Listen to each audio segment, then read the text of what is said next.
esperar a declaração daquele que é o nosso juiz, Deus. Por isso nós dissemos que Deus não nos torna justos, por assim dizer. Deus nos declara justos pelo sacrifício de Cristo. E para nos declarar justos, Deus pega o pecado que nós cometemos e lança sobre as costas de seu Filho. E Deus pega a justiça de seu Filho, que nós não temos, e lança sobre nós. E agora nós podemos seguir de cabeça erguida, felizes, porque nós sabemos que diante do céu nós somos declarados justos. Não há quem nos acuse mais. Deus, Ele apazigua a sua própria ira, Ele derrama o sangue do seu próprio Filho, com isso Ele pode nos comprar de volta, e agora que nos compra, Ele já pagou o preço, já pôde nos comprar de volta, Ele nos justifica, para que não sejamos mais acusados por Satanás, para que Satanás não bata mais a porta do nosso coração e diga: você é culpado, nunca mais. Mas nós temos que abraçar essa justificação, ou essa justiça, pela fé apenas, meus queridos irmãos, somente pela fé. Um quarto passo agora que Deus já apaziguou a sua ira, agora que Deus já nos redimiu, ou seja, já nos comprou de volta, agora que Deus já nos declarou justos, e nós podemos caminhar de cabeça erguida, independente daquilo que ficou, independente do nosso passado. Agora então entra a imagem mais importante, por assim dizer, em termos de conclusão, que é a imagem da reconciliação.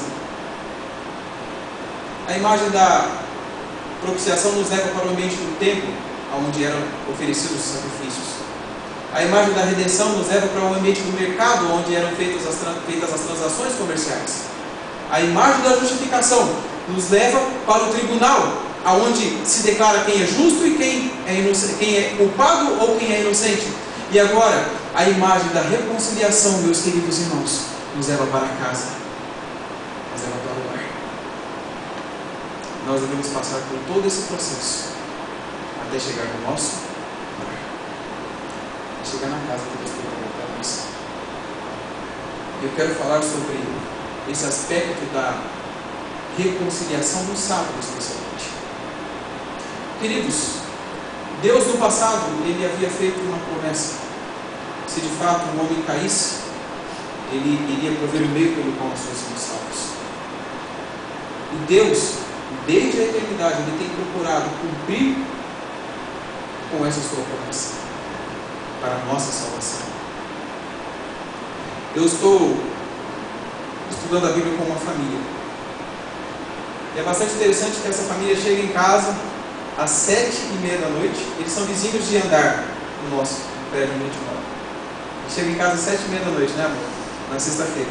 Vai fazer 7h15. Sexta-feira, a última sexta-feira chegaram às 7 horas em ponto, para fazer o pôr do sol com a gente. E aí a gente faz o culto de pôr do sol juntos. Em seguida nós vamos ao escritório para estudar a Bíblia. A esposa e duas crianças. As duas crianças ficam assistindo alguns vídeos de Jesus Cristo, né? Alguns vídeos cristãos, ou então alguns joguinhos cristãos ali, enquanto nós estudamos a Bíblia. E são pessoas bastante estudiosas. A esposa, ela fez um curso, esses cursos que tem de teologia, de 2 anos em algumas igrejas, você faz uma vez por semana. Ela fez um período aí desse curso. E aí ela ficou um pouco descontente, porque ela percebia que quando começava a se interessar pela aula, ela acabava. Quando começava a se interessar pela matéria, acabavam os créditos. Então um dia ela falou: pastor, mas como isso? Ele disse: o que vocês aprenderam já é suficiente. Mas isso não é suficiente para mim, quero aprender mais, deixou o curso. E aí eu não tinha conversado, dialogado com eles ainda. Eu saindo do meu apartamento ali para ir para o saguão, o rapaz estava voltando e ele perguntou de que igreja eu era. Eu disse: eu sou adventista do 7º dia. É porque eu conheci a igreja de vocês pelo longo do tempo, e eu estou muito animado com a sua igreja, mas eu ainda não sei fazer muita coisa. Eu não sei, por exemplo, fazer o culto do pôr do sol. O que é isso? Como é que é fazer o pôr do sol? É mais do que nunca eu disse para ele: olha, quer aprender, vai em casa sexta-feira, vamos fazer o pôr do sol juntos. Convidei-os, e eles foram lá, fizemos o pôr do sol juntos e já oferecemos estudo bíblico e começamos a estudar. A gente começa a estudar às 7 e pouco da noite e vai até às 11 da noite, toda sexta-feira. Uma família que está sedenta pela palavra de Deus. E olha que os estudos bíblicos que eu dou costumam durar em torno de 40 minutos a 1 hora, no máximo. Mas com eles não tem jeito, porque a moça começa a perguntar, e usa alguns termos teológicos assim, pergunta e pergunta. Mas ela tem pedido muita oração. Porque antes de vir para a igreja adventista, ela passou um tempo, né? Ela foi espírita, ela foi de algumas outras denominações também. E nesses lugares ela nunca encontrou algo que de fato pudesse preencher o seu coração.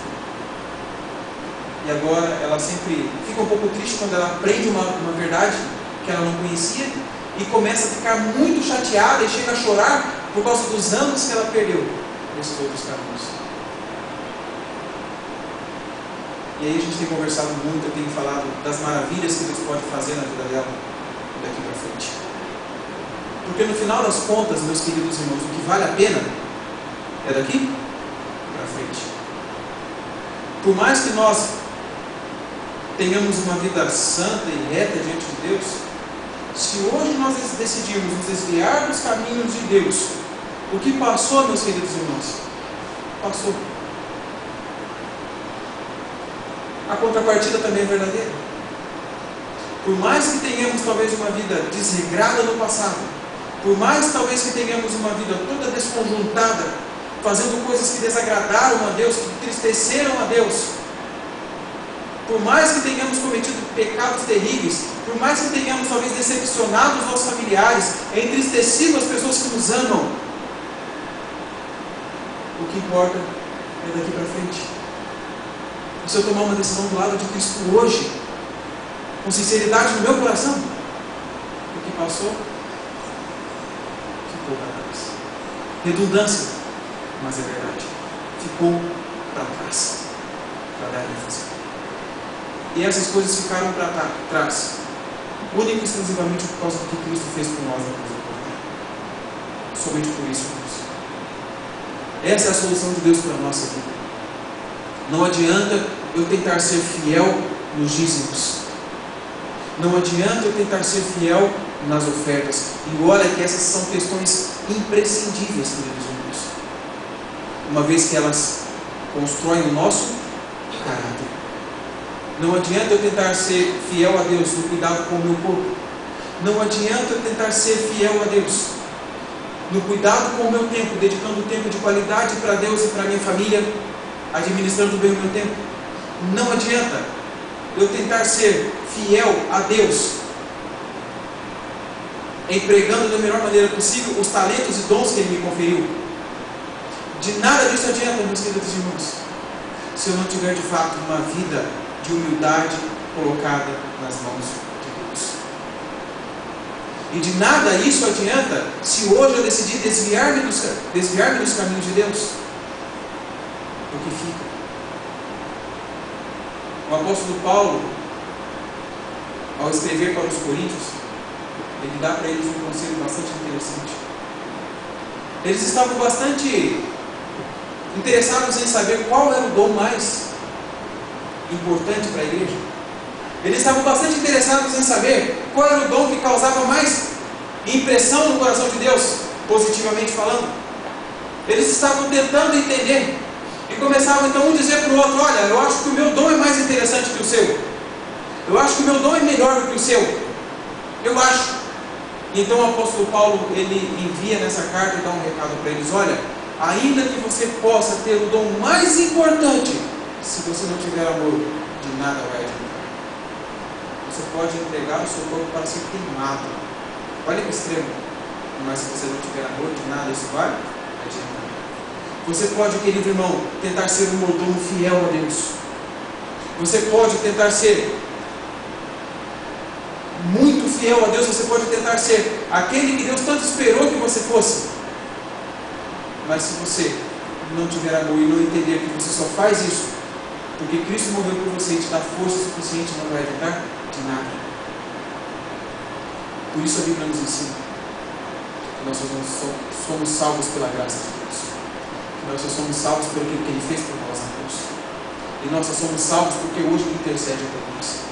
E todas essas outras coisas que nós fazemos para honra e glória do nome dEle são apenas para mostrar ao mundo que de fato nós aceitamos essa salvação.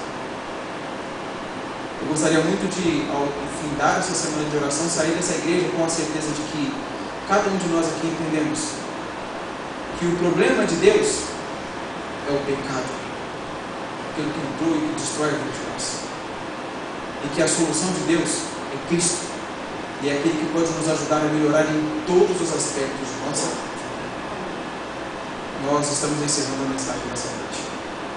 Eu agradeço a Deus porque, a despeito do trânsito, eu consegui chegar em cima da hora. Amanhã eu vou cuidar para conseguir chegar bem antes. Mas eu quero convidar você a entregar a sua vida nas mãos de Deus. Eu quero convidar você a amanhã estar aqui conosco novamente. Eu quero convidar você a sentar e ponderar acerca daquilo que de fato é importante para a sua vida. Eu quero convidar você a entender, ou a procurar entender aquilo de fato que Deus tem esperado de você. Eu estou muito feliz porque você veio. Eu estou muito feliz porque eu sei que o Espírito Santo tocou o seu coração. Eu sei que Ele moveu e você está aqui. Nós vamos agora encerrar. Nós teremos uma mensagem. Nós vamos ficar em pé. Nós vamos cantar um hino chamado Face a Face, número 444 do Hinário Adventista. Esse hino conta acerca de alguém que deseja muito ver a Jesus e que expressa com bastante certeza de que irá vê-lo um dia. E esse alguém, queridos, pode ser eu e pode ser você. Esse alguém pode ser nós. Esse alguém seremos nós, face a face. Muito em breve, quando nós estivermos ao final reconciliados com Cristo e subindo com Ele para as mansões celestiais, iremos vê-lo face a face. Deus nos abençoe a todos. Deus nos ajude a ter essa certeza nessa vida.